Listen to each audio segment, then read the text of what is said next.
Welcome. Today we're going to be talking a little bit about the NFL draft and the quarterbacks and how I see them. I've watched a lot of film. I've done a lot of study, looked at a lot of the stats and the like. And we're going to talk about how I feel about the quarterbacks that are coming out this year. Honestly, I look at the top 5 quarterbacks, and I'm going to put on my glasses so I can see a little bit here. We're talking about Hendon Hooker, Anthony Richardson, Will Levis, C.J. Stroud, and Bryce Young. Bryce Young being the number one consensus overall quarterback coming out this year, followed by C.J. Stroud, followed by Will Levis, and then Anthony Richardson, then Hendon Hooker. The one that I'm kind of perplexed about, for the most part, is really Anthony Richardson. He didn't really live up to his potential and all the hype that I saw out there, but it may have been that his offense was just was not very good. The playmakers around him were not very dynamic. But at Florida, he did not achieve the things that I thought of him coming out of high school. And he was there for 3 years. So to me, I just don't see other than his arm is just outrageously good. I just don't see the appeal of Anthony Richardson, especially in the NFL, in the NFL setting. But he is 6'4". He has all the measurables everyone is looking for. Then we start looking at the other ones. Bryce Young. When we get down to their stats, you're going to see that there are some things that kind of stick out for you. Some of the things that I look for when I'm looking at a quarterback, especially a quarterback that's going to be coming in the NFL, is can they learn a new offense? Can they understand our offense? Have they played in multiple types of different offenses? So that's the reason why you see some players in the NFL just get it a lot faster and then excel really quickly, and then are throwing the ball over the yard, understand the offense well. It's because they played in 2 or 3 offenses in college, and they understand the differences, and they're able to grasp the concepts of different types of offenses. When I look at these guys, I look at that, and there is some other data that I look at, and then I put it into this matrix, and it spits out these things. And these are the ones in which I felt were, consensus amongst myself and amongst other rating agencies. First, let's look at Bryce Young. Bryce Young is 5'10", played for University of Alabama. He is really dynamic, really got a nice arm, really good on those things. This year he was 245 of 380, so he threw the ball 245 times. He completed 245 out of the 380 passes he threw, and it was for a 64.5% completion percentage, and 3,328 yards with 32 touchdowns and 5 interceptions over 12 games. That's some pretty nice stats. Those stats kind of stack up. What worries me the most about him is that he's a 64.5% completion percentage. That's not a little bit. That's really on the low side of things. His touchdowns to interceptions ratio is nice. It's really good. His height is a concern in the NFL specifically, because these guys are a lot taller on your offensive line. You're going to have to be able to see throw. But there are ways the NFL coaches can coach that and can develop schemes so that's not as big as a problem as it used to be. The next one you want to look at is what most consensus people has is the number 2 quarterback coming out in C.J. Stroud. Played for Ohio State. I refuse to say the Ohio State. It's Ohio State, and he was 258 of 389 for a 66.3% completion percentage. He had 3,688 yards, 41 touchdowns to 6 interceptions. Once again, a really nice touchdown to interception ratio, and 13 games. What concerns me about C.J. Stroud really is, once again, he has a little bit better completion percentage at 66.3. That is what I would consider acceptable for a baseline for a starting quarterback coming into the NFL on his rookie season. What concerns me the most about him is he has a tendency to be inconsistent at times, but he is a nice build at 6'4". He's got a pretty strong arm. It's not what I would consider elite, but it is very, very good, and will serve him well in the NFL. But he has, just like Bryce Young, he has experience in only one type and style of offense. The next ones are ones in which I kind of differ my evaluation on versus evaluation of some of these other scouts. Will Levis. Will Levis is 6'4", played for the University of Kentucky. He was 100. He completed 185 passes out of 283 attempts for a 65.4% completion percentage.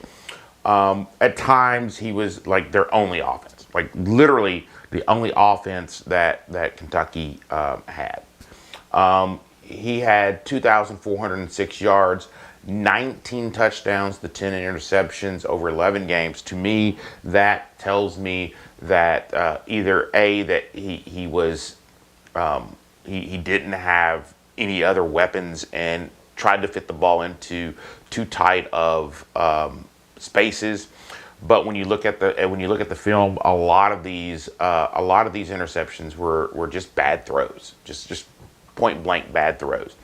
Will Levis, to me, is not a top 5 quarterback in any other year. Point blank, he's not one of the top 5 quarterbacks coming out in any other year except for this one. There's a lot of hype behind him. He's kind of a bigger guy. So to me, Will Levis he has to take better care of the ball. He's going to have to be in a very specific type of offense, one that's more, a lot more ball control, because the touchdown to interception ratio is just unacceptable at this point. Anthony Richardson is the next consensus guy, quarterback out there. Anthony Richardson, 6'4". He threw the ball for 327 times and completed 176 of those for a completion percentage of 53.8%.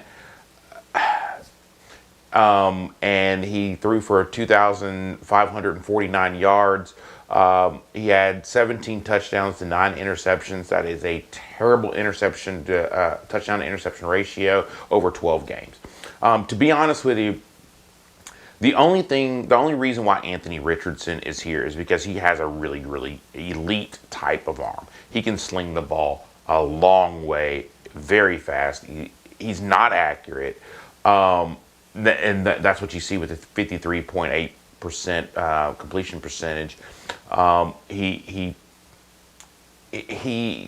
doesn't throw a lot of touchdowns. In fact, he is out of the top 5 here, he is by far the lowest. The second lowest was Will Levis at 19, and he had 9 interceptions off of 17 touchdowns in 12 games. That is a terrible touchdown to interception ratio. But he is 6'4". He's a bigger guy, and he is strong. He can throw the ball a country mile. But to me, he is not. He's not a first, second, and probably not even a third round pick. When I start looking at his body of work, he's not there, and I don't see him getting there. He's played in one offense in college, and that was at Florida. It's the same offense, and he was unable to get it done. He was unable to grasp the intricacies of that offense in 3 years. That's got to tell you something. The last one is Hendon Hooker out of University of Tennessee. he threw the ball 329 times, completed it 229 times for a 69.6% completion percentage. That all NFL coaches can work with. They can work with that. He threw for 3,135 yards, 27 touchdowns, and only 2 interceptions in 11 games. He threw that in 11 games. I believe he got injured in the, if I'm not mistaken, in one of the last games of the season. So to me, Hendon Hooker is number one, the most accurate with a 69.6% completion percentage. But he also threw the ball a whole lot. He threw the ball almost as much as Stroud and Young. Had a better completion percentage, had a better touchdown to interception ratio than all of them. So to me, I think that he is one of those guys that we can that if you're an NFL coach, you can go look. He can have a little weaker of an arm. I can go with that. Now my evaluation of these guys are that I think Bryce Young.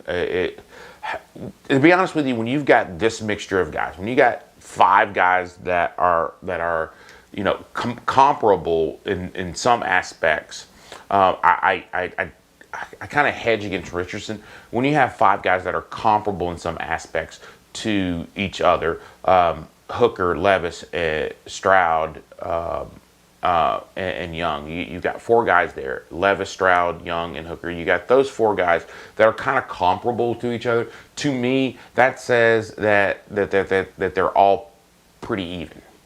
Hendon Hooker 6'3", Bryce Young is 5'10". They have very comparable touchdown to interception ratios. The only difference is that Hooker has a better completion percentage, which means to me that either when you looked at the season, some of those were gimmies because his receivers are running wide open. I mean, wide open. And that's not the fault of the quarterback. And some people say, well, he ran an offense that essentially is kind of alien or foreign to what the NFL runs, and that there are some aspects that are true on that. However, he also played at Virginia Tech, where he ran a completely different type of offense and ran it somewhat successfully, and before he moved over to Tennessee to play for Tennessee. So to me, there is a distinct difference between what we're looking at. He's developed very well between Young and Hooker, just to be honest with you. And Stroud, once again, great touchdown to interception ratio. His completion percentage is a little bit to be desired, but it is above 65%, which is what I look at for a quarterback. I like the 65% or better club. As close to the closer you get to 70, the more I think you are a more accurate. You're an accurate quarterback. So my number one. Once again, I'm going to say this: my number one, probably in any other year, would not be a number one or first round pick in the NFL draft, and that's Bryce Young, just by a hair. Then I would probably start looking at a toss up between Hooker and Stroud, because I think Hooker and Stroud have a very similar type of arm and height. Stroud's 6'3", Hooker's 6'3". Hooker has a 3%, a little over 3% better completion percentage. Stroud has more touchdowns, but he also has more interceptions. And Hooker, he just balled out. So when I look at Stroud and I look at Hooker, I actually see about the same guy. So once again, I don't think that any of these guys, not a single one of them, would be a first rounder in almost any other year. If these guys came out next year, I wouldn't see them as a first rounder either. and next year. Will Levis,